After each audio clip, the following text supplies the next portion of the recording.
Pajirilo nang pan sing bia kang sampe nang deng thani kang hon run boche jiao pan run boche jiao pan chu a hut pen nang tang chari bom sing biar lo pen kari do kok lo non so pir bia long itung boche rap nang Chenam ka ubong biro ethan alam nang ke nilupong ajan biro ta de don ji pham nang do na kang hon pajir non ni phan sing di akang sampe non deng ji nang kang hon run bo chi ji aphan run bo chi Pajirilo nang pan sing bia kang sampe nang deng thani kang hon run boche jiao pan run boche jiao pan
Pajirilo nang pan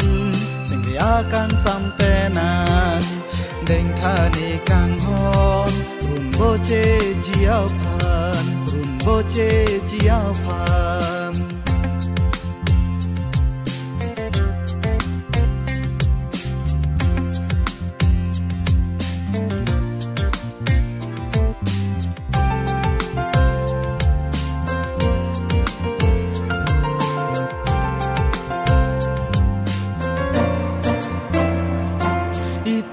Makan hon ki uwe suri pathir nang hai dong na som si turki mu pamana ni penang nang peni ka buche anamu nang peni ni penang ka buche anamu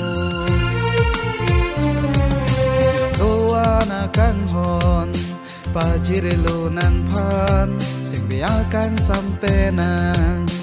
deng thani kang hon run boche jiao pan run boche jiao pan rupa kham ki tami nang ru nang chi pon nang thi ra bring ra chi ni kang hon na hon nang ni pe nang pe ni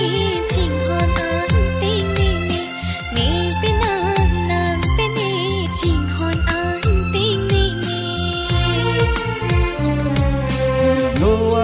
kan hon pajirilo nang pan sing bia